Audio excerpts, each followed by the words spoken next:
The 1-900 Wrestling Podcast is brought to you, as always, by patreon.com/1900wrestling. Go ahead and be a part of the best community on the internet to watch live wrestling. I'm gonna hit you. It's some game, folks. I'm gonna learn you something. It ain't on Facebook where you mention one thing and next thing you know, your phone's blowing up for the next 2 hours with everybody's inane comments. It's not a squared circle where everybody's going to just get their memes in.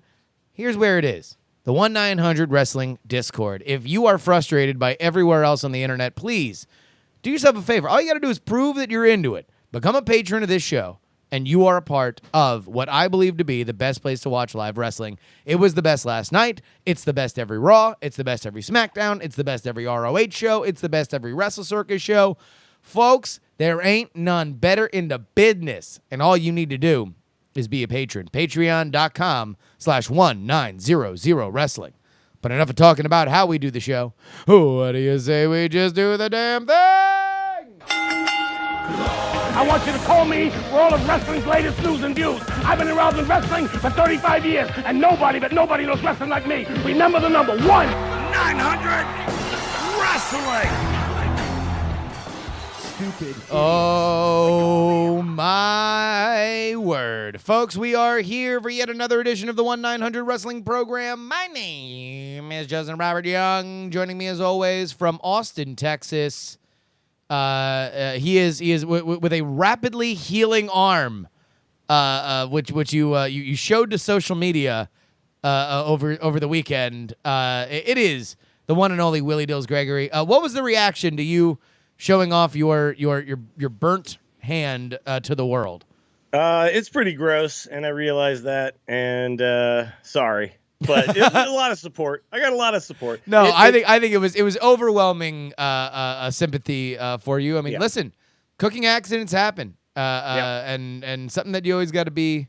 I bet you. Listen, there's not a lot of wrestling podcasts that are going to start off their post TLC show with a PSA about kitchen safety. But folks, you always want to make sure that your equipment's up to date. It can happen to anybody. Do yourself a favor, take precautions.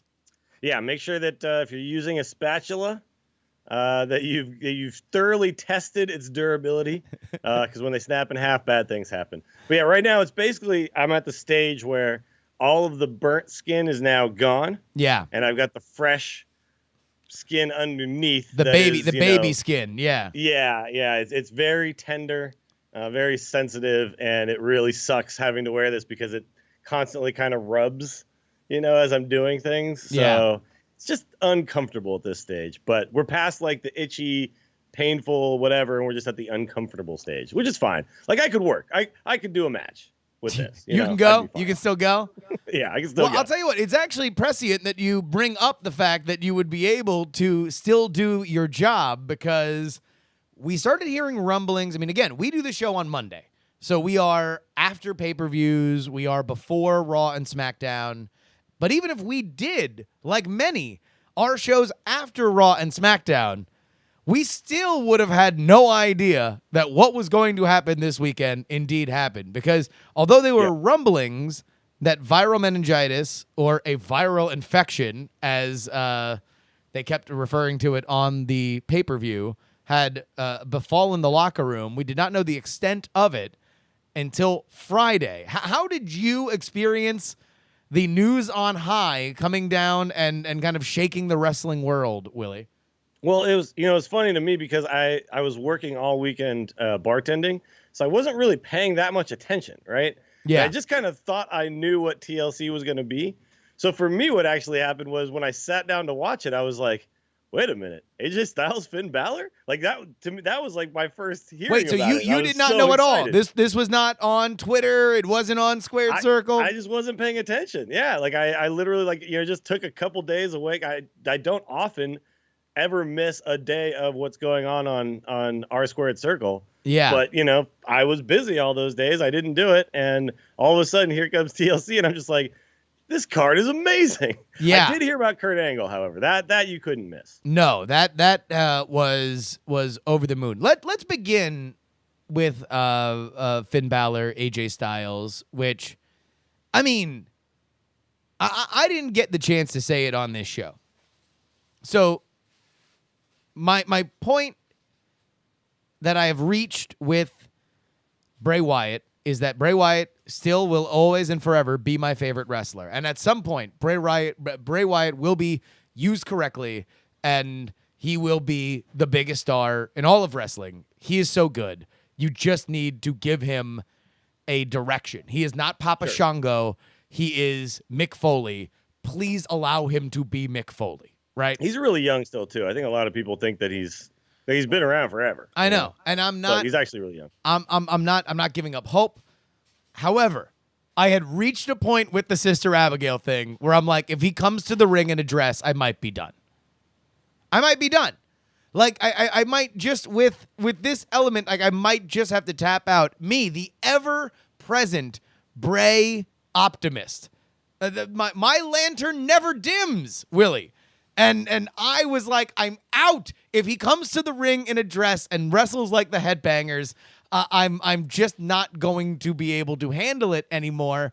And as if the real Sister Abigail was disgusted by her mockery on television, illness indeed befell Bray Wyatt, and we got instead AJ Styles versus Finn Balor. Somehow a god can actually contract meningitis. This was news to me. But so it does dim his mystique just a little bit. Yeah. That he could come down with a cold, you know?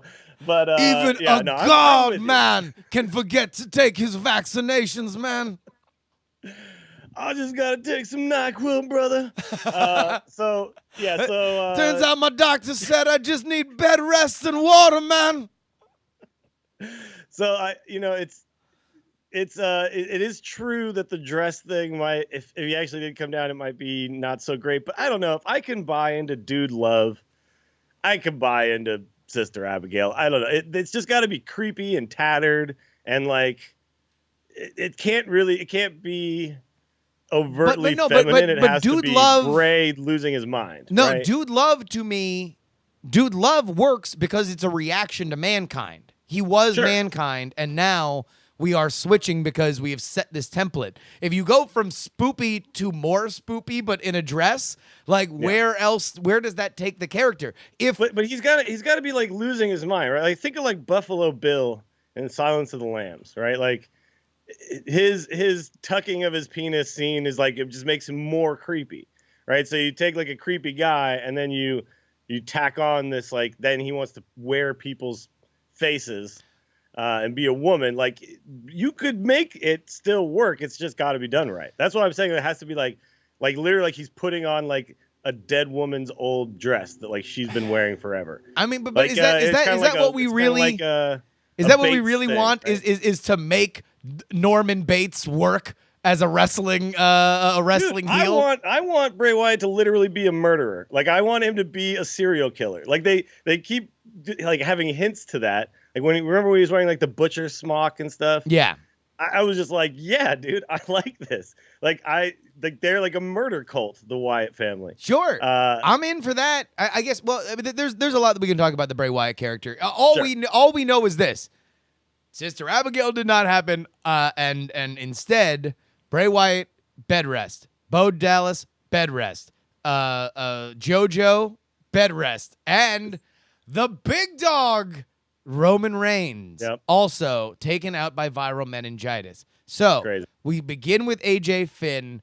This happens on incredibly short notice, literally zero build, and AJ Styles, they were touring South America. Yeah, he had to fly in for this match.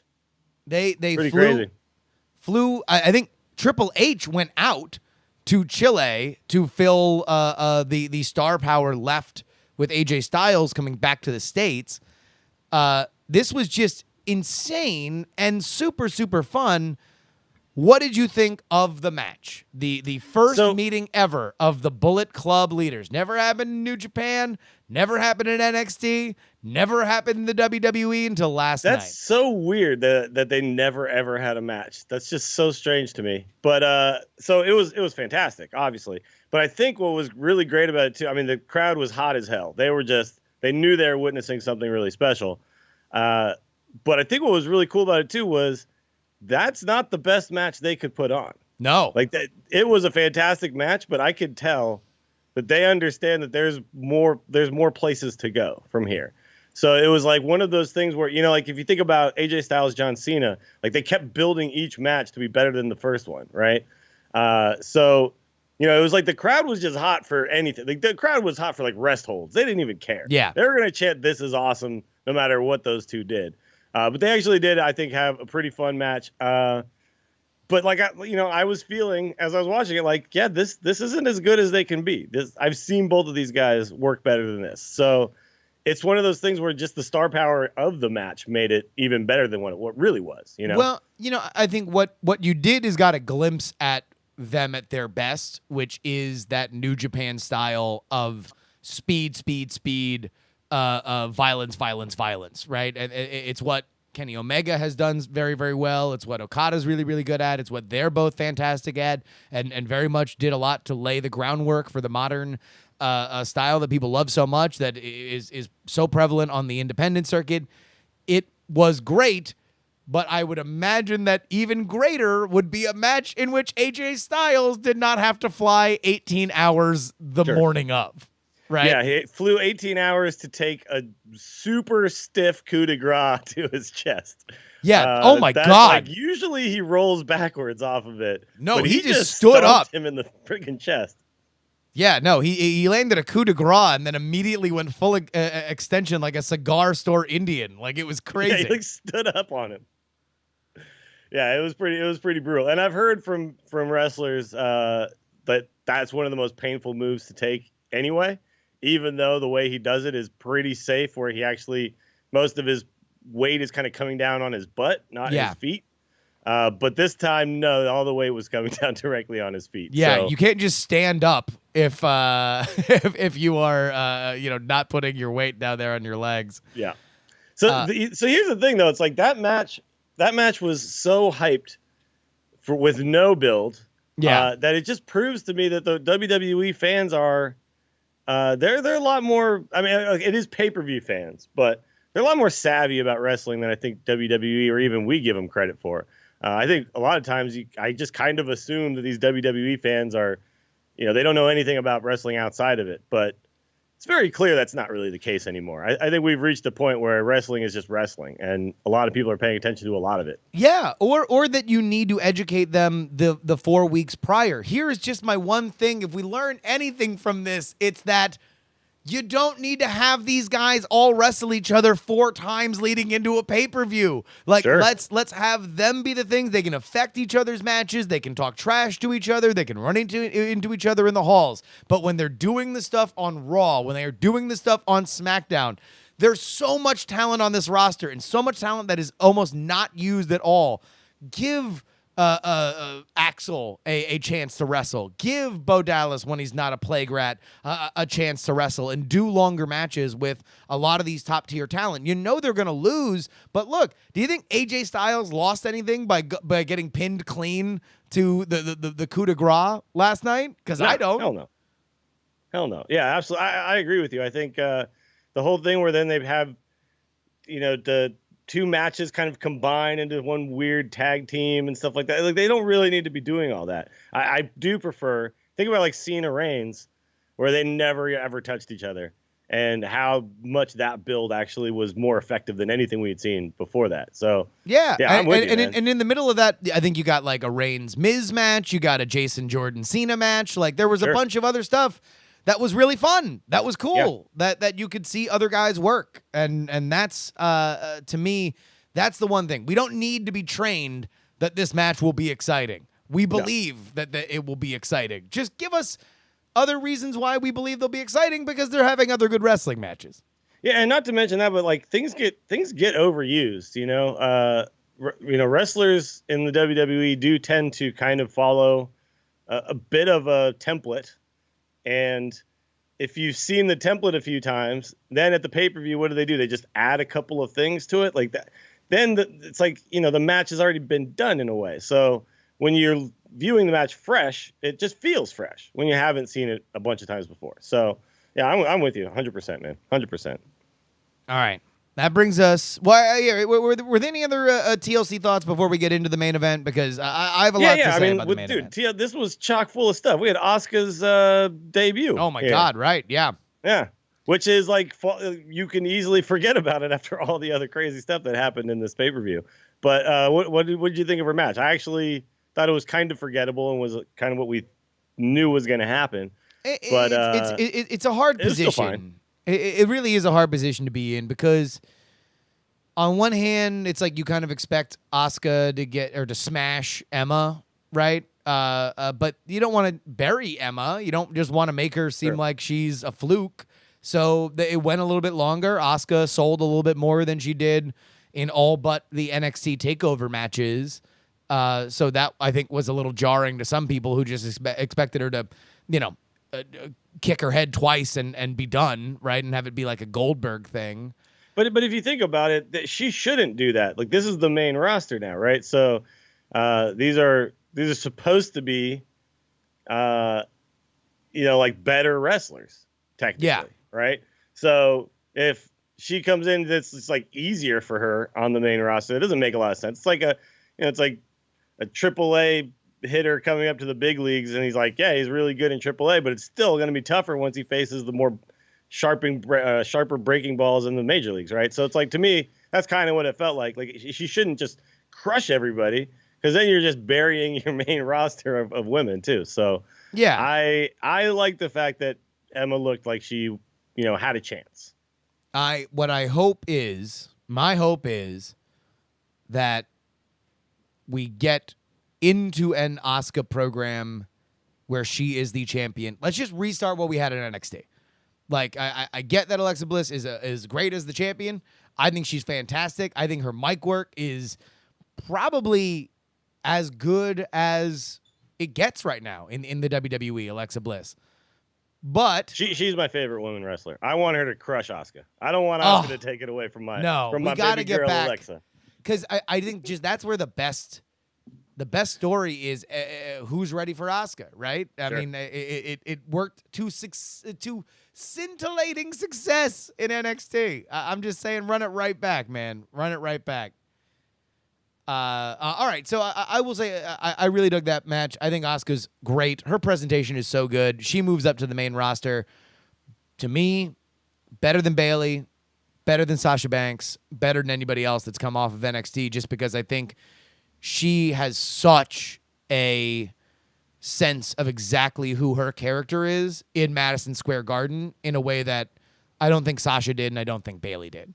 Sure. But, I got to say, man, I enjoyed the other women's match a lot more than this one, to be honest. I get that Asuka is great, but I don't know, man. I don't know if she's like, she should just win all the time great. Like, to me, anyway. Like, I don't know. Like, I find other wrestlers more interesting, personally. Yeah. But here's the question. More like Kairi Sane getting an Asuka push than Asuka, to be honest. You actually make a really, really good point, because here's the question that we have yet to ask for Asuka. And we'll see if Asuka is ready for this.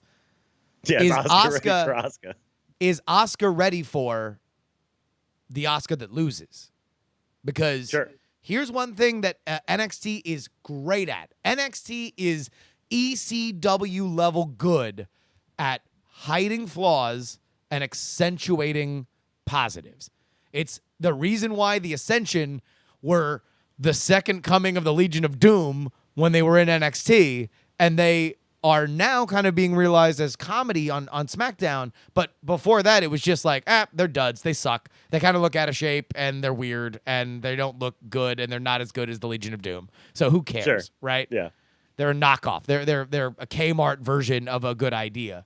Yeah, it's true. Like, like a guy like Tyler Breeze was amazing in NXT, and then kind of, flopped a little bit when he got to the main roster. Like, you're absolutely right. Like, these characters work so much better a lot of times on that smaller stage with a little bit more of an intimate audience, and they can hide them from, there's a lot more wrestling and less of the other stuff that you get in the main roster, right? So, which is the other stuff kind of exposes you, I think. Yeah. A lot of times the matches, like, they can all wrestle. They know how to do that part.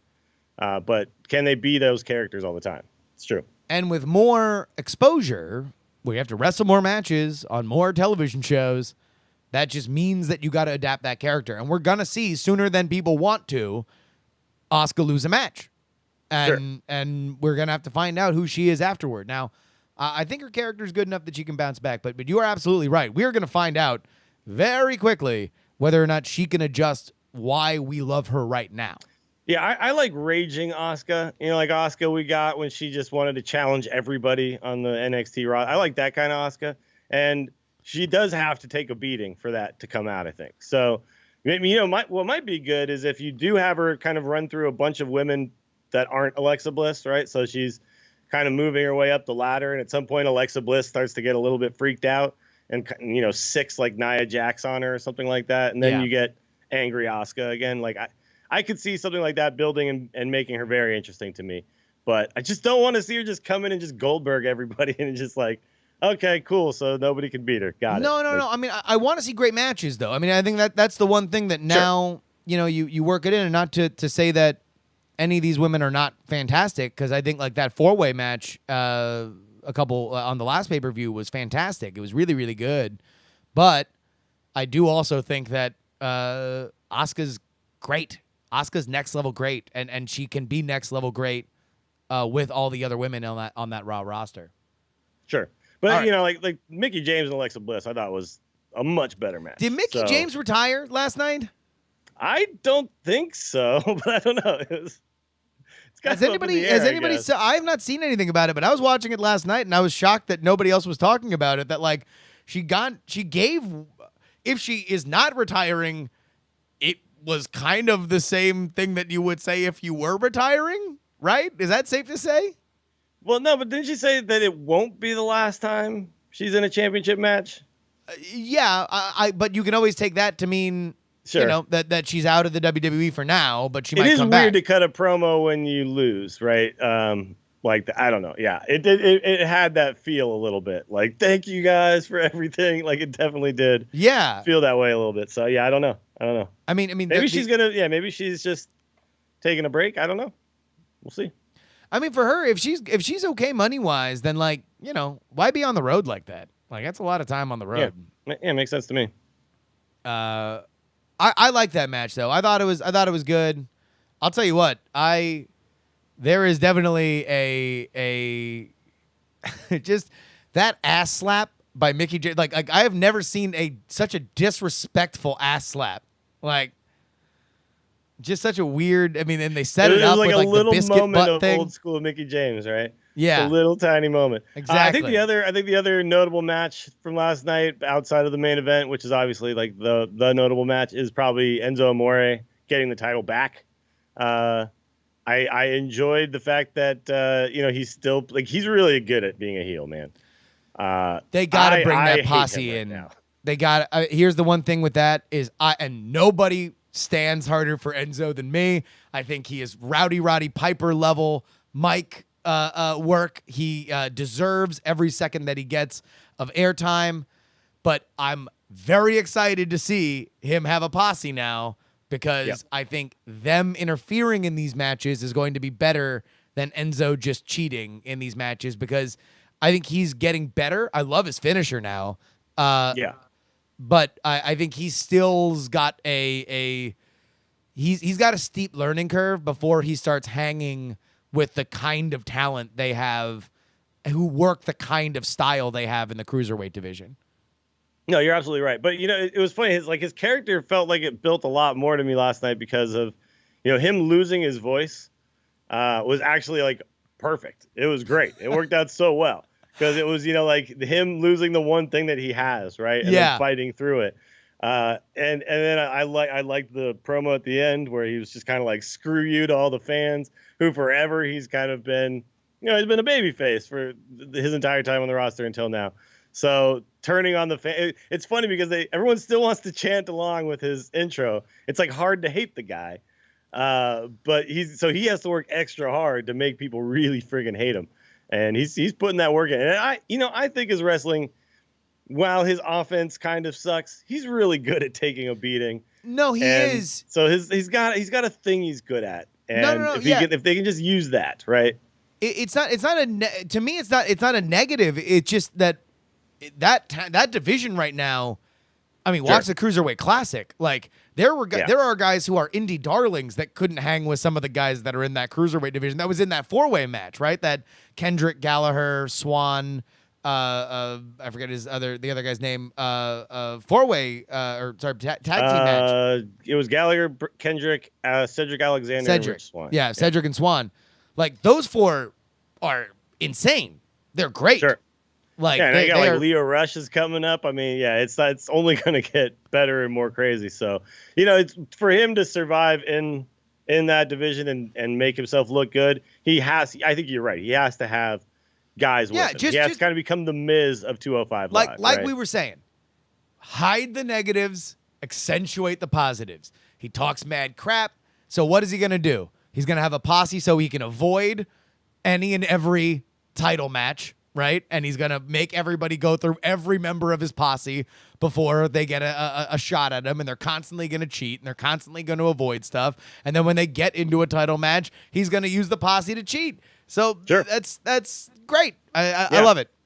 I like the idea of him constant. Like I want him to be like the silver tongued like litigator of 205 Live, where he's always got some sort of contract stipulation, like the thing where people can't touch him. Like he's always working Kurt Angle, trying to make it so that guys can't do this or can't do that, putting himself in like 2-on-1 matches where he's got the 2 against the 1 and all this kind of, like he's just constantly working the system. I'd like to see that kind of involved in his character as well. Yeah, because it's like he's the smooth talker, right? That's his whole thing.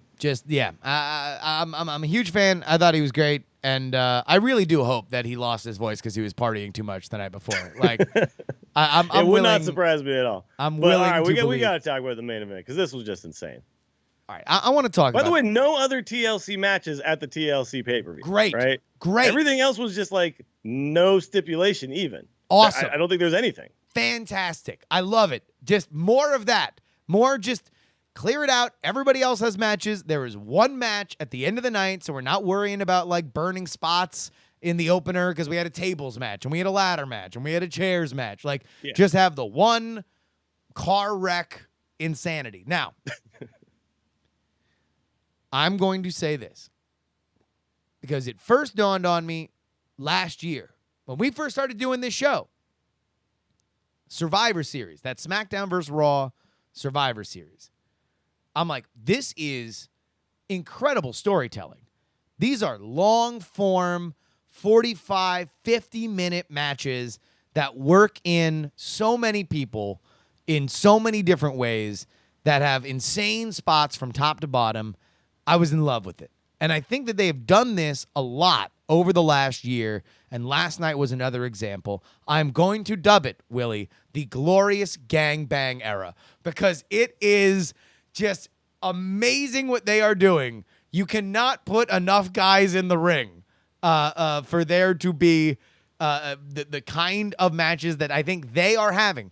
WWE is having right now, in my opinion. They are the best in the world at this. A ton of people in the ring, big spectacle, big spots, big characters. You never know what's going to happen. It's what WWE does best right now. Agree or disagree? No, I mean, I think you're absolutely right. Like, there's a lot of fun stuff that goes on in these types of matches on the indies. Like, we've seen Wrestle Circus do these matches where there's 12 people in there, and it's all just a bunch of high comedy spots and all that kind of stuff. Like we've seen Joey Ryan dick plex like 12 guys at a time and things like that. All that kind of stuff is really fun. But what the WWE kind of does is it's just like these are the best in the world at what they do, and they're all pulling things off pretty much with like perfect timing. There was some funky spots though in this match. I will say, I'm not going to give it a total pass. There was some weird stuff where like clearly it what didn't stood go out? the way they planned, but it's just like I've seen some people complaining about it. I'm like, man, you are nitpicking a match where they replaced Roman Reigns with a 40-plus-year-old Kurt Angle at the last minute. Like, what are we really doing here if we're nitpicking this, right? I thought that everything they did with the storytelling was great. It was kind of really like I was worried the whole time about Kurt Angle, and then they just kind of got rid of him for a while. I was like, that was smart. I was just all right, hide so him in the back for 30 minutes and then bring him back out for one big, I was talking to your friend of mine, Katie, who along with her husband James is making that Joey Ryan documentary. Yeah. And she was texting me, do you think he's really hurt? Like, she bought it, like hook, line, and sinker. She was like, as soon as they were testing his hands for like a strength, she was like, oh my God, I don't want people to be hurt. Please tell me I just didn't watch Kurt Angle break his back on live television. There were like real physical stakes, and we didn't know what was going to happen. Like, it was insanely unique. It was amazing. And also then it took a million other different weird directions of, like, starting things off with Kane and Braun Strowman. And then suddenly Kane was turning on his team, but he wasn't. He was just basically kicking everyone's ass for a while. I thought that somehow he had made a deal with the Shield guys. Yeah. And then he just started kicking the Shield guys' asses again. I was like, oh, never mind. He's just Kane. He just wants to beat everybody up. And then of course, you had Braun Strowman get murdered again. Apparently you can just murder Braun Strowman whenever you want, and it's fine. I am curious, like, what the mechanism is that made that safe to do, because it looked really bad, man. Well, because it wasn't a compactor, and they said that it was a gate. It's like, oh, well, Braun is gated in to this to this thing. Now, you could be easily fooled that normally those things are compactors, so it compacts the trash really flat and then pushes it into the thing. Well, look, I mean, I've seen Kick-Ass. Like, they killed a guy like that. Like, they squashed the guy in his car or whatever. Like, so yeah, and Braun's a big man, so I guess So anyway, that was quite a spot. It's fun. Like, I can't. I want to be in the meetings when they were talking to Braun Strowman. Like, all right, so here's what we're gonna do. We're gonna put you in an ambulance, and then we're gonna run it into a truck. Yeah. And he's like, all right, let's do this. All right, we're gonna put you in a trash truck. We're gonna compact you, and it's gonna kill you. All right, fine, that works. Like, he just doesn't care. He's just fine with it. I mean, he's a face now, right? I mean, in this Kane Braun, Kane was brought in so Braun can be a baby face now, right? Yeah, and Braun needs another huge guy to battle, and he's kind of running out of those guys, right? So, I guess Roman's over. I guess Brock Lesnar's over. So where does he go from here? Kane's perfect. I think this should be quite a train wreck. And then there's also, I think, some other stuff set up in this match. Like, we could have Miz Angle now. Yep. Right. So there's a lot going on in this match, and then you can also just have Sheamus and Cesaro go back to fighting Ambrose and Rollins after this, which I think is not completely done. I think there's more you can squeeze out of that feud as well. So yeah, this whole match was just super fun to me, and I was very satisfied at the end of it. Yeah. Oh no, I thought it was great. Again, it's 45 minutes of, like, the most insane action-packed wrestling that WWE at this point again can offer. And this is not an isolated incident. I went into our Discord and I asked everybody their favorite kind of multi-man matches like this. So Misty May gave us a bunch of them. Lesnar versus Strowman versus Samoa Joe versus Reigns at SummerSlam. Samoa Joe versus Wyatt versus Balor versus Reigns versus Rollins at Extreme Rules. Authors of Pain and DIY versus The Revival at TakeOver Orlando. Shield versus Wyatt Family in 2014. Reigns, Rollins, Ambrose, Orton in 2015. This is something that they need to be steering more into. And I know Vince hates the multi-man WrestleMania match. He needs it to be one-on-one in the WrestleMania match. But I would say this is the year. Put both titles on the line or something like that and just do one of these magnum opus hour and a half absolute going everywhere slobber knockers. Like, do this, like, keep pushing the envelope forward on this specific brand of art, because the glorious gangbang era is going to continue to march on. I certainly hope.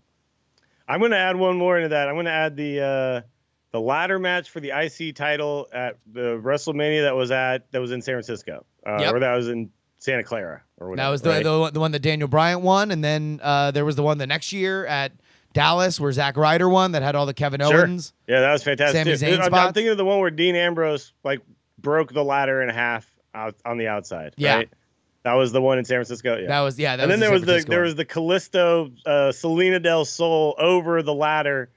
I can't remember who the other guy was. It was like an Uso, I think. Yeah. That was insane. Like, yeah, these types of things, like the timing has to be so perfect. It's actually one of my favorite just spots in wrestling is the pin breakup out of nowhere from a guy who's gotten the crap kicked out of him, right? Because the timing on those has to be perfect, or else it just looks bad. And they've been pulling this off incredibly well lately. I mean, the Dean Ambrose save last night on Rollins after they were both just mercilessly destroyed with chairs for about 20 minutes outside the ring. And then finally they go back in. I'm like, man, you could just pin these guys at any time. And they're like, no, we got to do more moves to them. And then finally they go for the pin. And at that moment, Dean Ambrose barely comes back in. Yeah. They also had the Xavier Woods at Hell in a Cell with the handcuffs on. Like, yeah. Those kind of spots is what WWE does really well. And they can do it because also it's camera work, right? So you're hiding the guy who's laying on the floor, just kind of waiting for the right moment to get up. And they are better at that than anybody. Yeah. Absolutely. So here's my pitch, though. If we need more multi-man matches, we got to go back.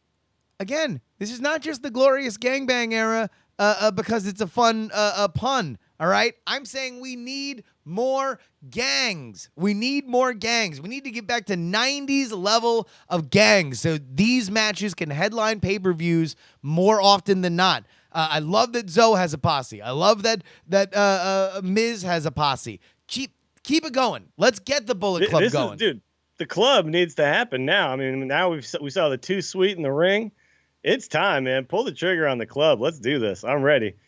Now, Take a run through everybody, our too. friend, you know what else, too? I'd like the Wyatt family back together, please, because the Bludgeon Brothers, I'm not sure that's really cutting the mustard for me. So let's get that gang back together, and then you can have Braun maybe join him again, but this time he's the real heavy, and he kind of is. He's the one who's actually kicking everyone's out. There's a lot that could be done. There's a lot of teams ready to go. Gangs that are just waiting to team up. Yeah. I mean, now Shield's back together. Like top level gangs. That's what we're looking at. Top the corporation and the ministry. We can have them both. We can have the Bariquas and the Nation and everybody from back in the day. Bring them all back. So yeah, you can call. You got your Great Balls of Fire. Now you can have your Gang Warfare pay-per-view, where it's just all like just stable v stable matches. I'm into it, dude. Tell you what, man, glorious gangbang era. It's the way to go. All right, but real best match of the night has to go to Elias versus the Crowd, right? Because holy crap, people hate that man. I think it's really, really weird what Vince loves, because some stuff, like you always hear about how he hates old school wrestling stuff. You're like, that's wrestling, pal. At least if you listen to the Bruce Pritchard show, this is what you believe, of Vince through consuming other media about him. And yet a man with a guitar telling the crowd to shut up is maybe one of the most like old school, just like nails on a chalkboard, amazing kind of gimmicks ever. And Elias Samson is just the fearlessness for which he witheringly looks into the crowd and gets booed off the stage. The decibels on those boos. Oh my God. Yeah, I don't think we've had a guy with this much heat who hasn't really done much in a long, I can't even remember. Maybe this might be going back to like Ravishing Rick Rude type stuff, where it's like you just hate him because of him.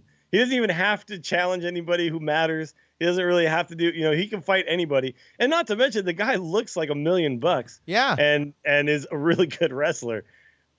Like, I'm curious to see how long it takes before he's just like the top heel, right? Because yeah, it's just there's something about what he's doing right now that just works so damn well. I didn't like him on NXT. I thought he sucked on NXT. And as soon as he got, and I was like, man, this is not going to work when he gets to the main roster. And I was completely dead wrong. It's like it's worked more than any other NXT gimmick that we've ever seen. I think it's crazy. Can I also say this about that show last night? Corey Graves and Booker T are amazing. I love them together. Like Booker T is in, I don't know what is going on with Booker T, but he is just like meandering weirdly from point to point. He is like just being like super weirdly contradictory. I feel like he's being more like actually hanging out with Booker T, and Corey is being like an outsized version of himself, but they seem to crack each other up, and I love every second of it. Yeah, well, I think Booker T is actually just a really weird person. Like, you know, when you like hang out with people who just say stuff and you're like, what? Yeah. Where did that come from? I think he just is that person. Like he's just a weird guy. So sometimes he just says stuff that doesn't make any sense at all. And yeah, it's funny because Corey's just he's kind of reacting to it the way that I want someone to react to it, which is just kind of call him out on it and just it makes like weird, funny, awkward moments, which are actually really good. But so it's yeah, great. It's great because I'm with you. More Booker, and I think like what's great about it is that everybody wants to be JR. Everybody wants to be the king. Everybody wants to be Bobby the Brain Heenan or Gorilla Monsoon or any of the greats, Gordon Soley, right? But what all of them were themselves, right? Like they were doing what they do best, and that's what made them great. Michael Cole, for all the crap that he gets, is a really, really good announcer, but he's probably better being the shield between Vince McMahon and another announcer, ultimately. You know, because he does get it. He's very, very competent at it, but I don't really think I know who the real Michael Cole is, you know, and if I did, I feel like, you know, maybe there would be more of a connection between him and the audience. Well, he's not a real person, though. Like, you know, there's this weird breeding ground where TV show hosts kind of come out of, and none of them are real people. Yeah, he's kind of that. You know what I mean? He's like a born broadcaster. You mean the Syracuse SI Newhouse School of Public Communications, where Michael Cole and so many television personalities get their degree? I'm not even joking. I think these people. No, that's it. They teach them all the same skills, and they all come out, and they're all your local news hosts and Michael Cole.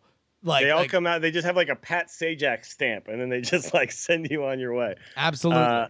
And yeah, they're not real people. These are not actual human beings. But it's like all the crazy like missing link stuff and like Booker just being like weirdly inconsistent and, you know, yelling and like Corey and Michael Cole having to go like rescue him from whatever edge. He's just like he's like a dog. He's just like running around and like no, stop chewing on the carpet and stop pooping there and like you can't do that here. And then he just laughs with that amazing infectious Booker T laugh. And he's just like, ha ha ha. That's what I'm talking about. Yeah, that's the beauty of the weird person is that they don't know that they're weird. They don't know that anything that they say, they have no actual self-awareness about it, which is how that works. Like you can't be that way with self-awareness, right? Man. All the people with self-awareness don't say the weird thing that they think of. The people without it, just whatever. It just all comes out. All right, Willie. I know you do not have a philosophical question, but I've got a little mini. Today. I've got a mini philosophical question for you. Let's do this. So what we got last night was something that is very kind of unique to wrestling in that they are obsessive about building a narrative and then delivering on that. And they have to for, you know, because you want to keep your reputation even in the town that you deliver what you've advertised for. That's like a big thing is that you can't miss the show if you're advertised for it. And last night we got two gigantic matches that were taken out last minute. And they felt that they had to, in that scrum, over-deliver because they don't want to disappoint the people that were there for what they paid for. In real life, can you think of a situation where it was something for you where it was under-delivered on, or somebody was reneging on a deal and they had to go above and beyond to make it right? Wow. I'm sure this has happened. I know I've done it personally. I used to work in sales briefly, and many times I had to show up with a job that wasn't done properly and somehow make the person accept it because so what I did was I sold like litigation services. So a lot of times it was like, depositions or whatever, but sometimes it was, we have 500 boxes of evidence and we need to make it we need 4 more of that. Yeah. So we need, 2,000 boxes or whatever. And that involved like a bunch of people like slaving away in copy rooms for a long time, right? But I'm the one who's selling it. I would show up with it not done properly, and then I would basically have to like buy them a steak dinner or something like that. Yeah. To get a lawyer to say, okay, fine, I'll go into court with this piece of crap work that you guys actually did. So I've definitely had to do it. I don't know if I've ever had this happen to me though before. I mean, I guess it really is just good customer service, right? That's really what it is in the end. Yeah, for sure. Because I guess the only thing that immediately popped into my head is like, oh, we already booked your room, but don't worry, we're gonna give you a suite. Like we're gonna we're upgrading you on a flight because they overbooked the flight before, or whatever. We'll put you in first class on this one or something like that. That kind of There's stuff. just something that makes you forget the offense because what you got was so much better and unexpectedly better. Which that's another element of it is I really wonder after they watch what happened if they don't think about doing stuff like this more going forward, scripted. To say, hey, let's lead people down a primrose path, and then like, nope, you get something better. Like, there you go. It's super exciting because I mean, a lot of this was also the Daniel Bryan rise. Was the lead up to WrestleMania 30, where it was like, oh wait, no, we're not going to give you this Batista Randy Orton thing. We're going to give you Daniel Bryan, which is what you really want anyway. We're going to elevate this mid card feud to the main event and really take this thing to the next level.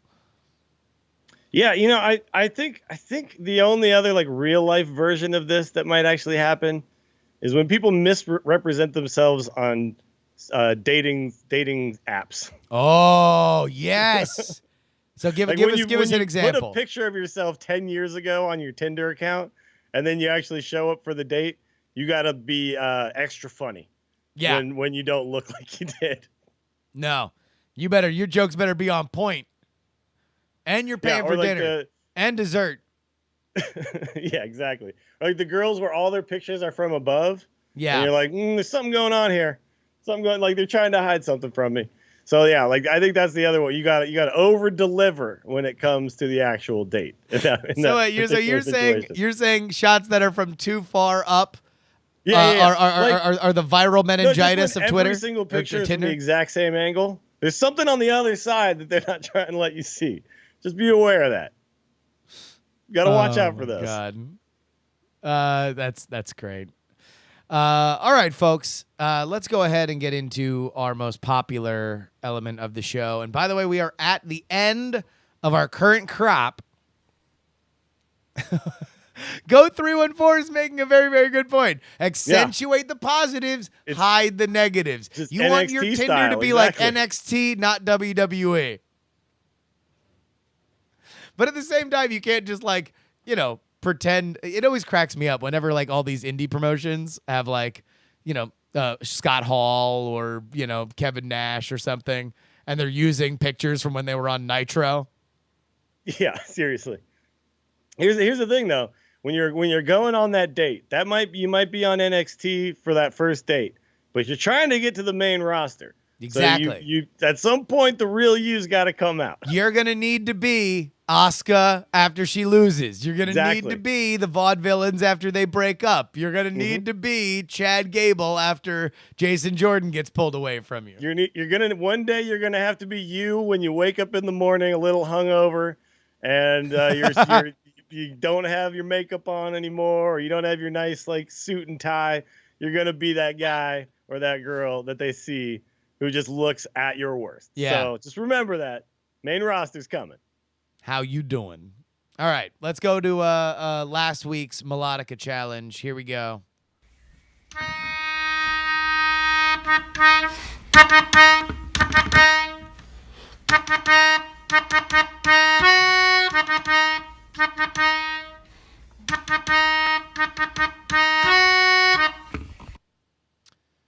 Were you able to get this one, Willie? It's Brock Lesnar. You want to know what? I thought it was Brock Lesnar too. It is not Brock Lesnar. Is it Triple H? Let's hear it. Let's hear it one more time, because I thought that this was like the.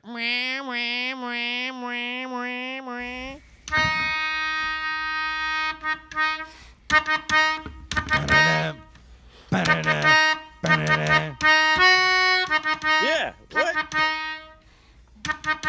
It's a super chunky guitar thing though, right? So yeah, I guess Triple H. It is. It is. It's all about the game and how you play He's it. the other chunky guitar guy. Yep.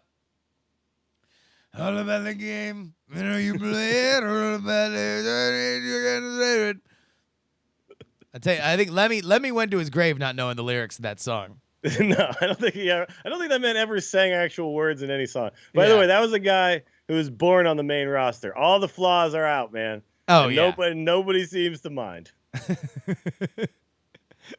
They all work together to make perfect human beings.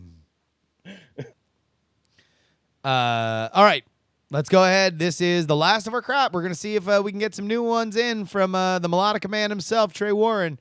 This is this week's Melodica Challenge.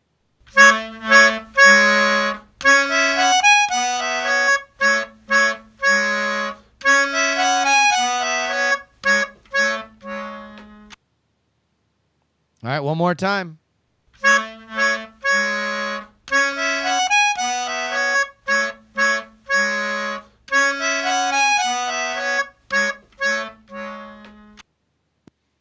You got it, Willie? This isn't a wrestler, is it? This is just a song? Maybe. You can find out for sure if you go to our Patreon. Patreon.com/1900wrestling is where you can become a patron. You get not only the answer to this question, but you also get the MP3, the downloadable MP3, so you can put it wherever the hot hell you want. Willie? We have a big little project that we're going to debut right after we're done recording this live on twitch.tv/JustinRYoung. We're going to shut down this stream and head on over to your channel, right? Mm-hmm. That's right. We're going to start tonight's going to be our first ever Monday Night Stone. We're going to have a match every week, King of the Hill style. The winner gets to stay on and choose the stip for the next week. So tonight is going to be kind of like just to get things up and running. We'll try some stuff out. We'll kind of see how everything feels. And then eventually, like, the plan is we'll hopefully have, like a kind of like a compact Hearthstone show match that'll be like posted to YouTube and all that stuff every week. So, yeah, this is going to be fun. It's going to be fun. Monday Night Stone. For the first week, we've got Z-Thund versus Mad at Arms going head to head, best of 3 style. Yeah, we'll be doing that in about 20 minutes on my channel. Dude, Twitch.tv/WillieDills. I am so excited for this. I am pumped. I feel like this is something that Hearthstone streaming has never seen before. We are going to bring an energy and an excitement that not since Monday Nitro in the Mall of America reshaped the Monday night landscape for wrestling. Will we forever change the game of Hearthstone on Twitch? So everybody go ahead. If you want to watch this show, that is 6 o'clock on Monday afternoons, twitch.tv/JustinRYoung. If you want to watch Monday Night Stone, you can go ahead and do it on the twitch.tv/WillieDills account, which is where you need to be for all your Hearthstone needs. I got something to plug. If you are in Philadelphia, November. Oh man, I'm gonna screw this up until I don't. Philadelphia on November 18th, I believe. Let me double check when it is. November 18th, 7:30 p.m. at the Shot Tower Coffee Shop. I am doing a live politics episode. Even if you don't like politics, come on out for this. I am telling y'all, totally. I'm shooting, brother. I am terrified that nobody's going to come to this thing. So if you are in the Philadelphia area, I am asking you, I am begging you on a personal level, come on out. This is the first time I've ever done a live show by myself in an actual venue that I'm paying for. So come on out. It's free. It should be a fun time. Come on out and do it. It'll be great. So there we go. Go ahead and check that out. Until next time, though, any parting words here, Willie? No, just another fantastic pay-per-view, and now I've still got Wrestle Circus's Circus Mania to catch up on. So I got plenty more wrestling in the tank right now. I'm excited. I only saw the Sami Callihan Jordan Lennox street fight, but my God, that match was amazing, and what happened afterward was one of my favorite moments on wrestling on Twitch. And you want to know what? Let me say one thing, because I was at TwitchCon on that's right, yeah, over the weekend. They did a Kaiju Big Battle show, and it was great. Everybody loved it. It was huge. I'm gonna say this. I'm gonna make a prediction. Maybe it's next year. Maybe it's the year after that. And this is zero inside knowledge. I think Twitch could have the indie wrestling event of the year at TwitchCon every year if more and more of these promotions start coming on, because it's a nexus of exactly that demo. And if they put time and effort into it and got a nice little venue, it could be one of the most watched indie wrestling events of the year, bar none. And Twitch is in a very unique position to do that. I hope. I think. Let me put it this way: if they don't do it, they're leaving money on the table. Yeah, you could do Twitch-A-Mania and have like all the people from all the different promotions that are actually running on Twitch. Exactly. All come together, and then you have so you have Hood Slam and Wrestle Circus and House of Hardcore and AAA and all those guys all come together. I mean, imagine if you told me that there was going to be a show where just the people that are on there now, forget a year from now, just now, Wrestle Circus, Hood Slam, AAA, and House of Hardcore.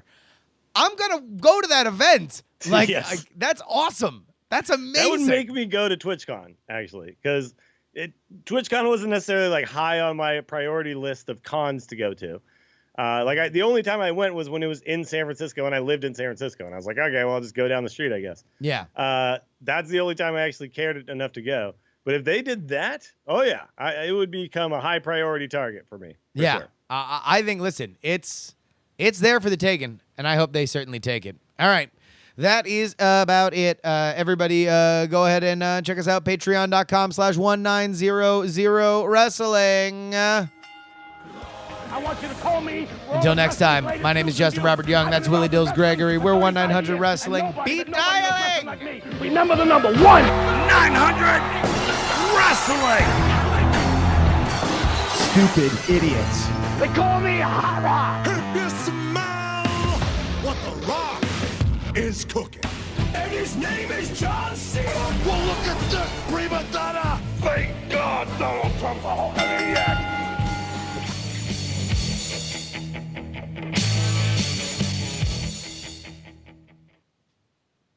Diamond Club hopes you have enjoyed this program.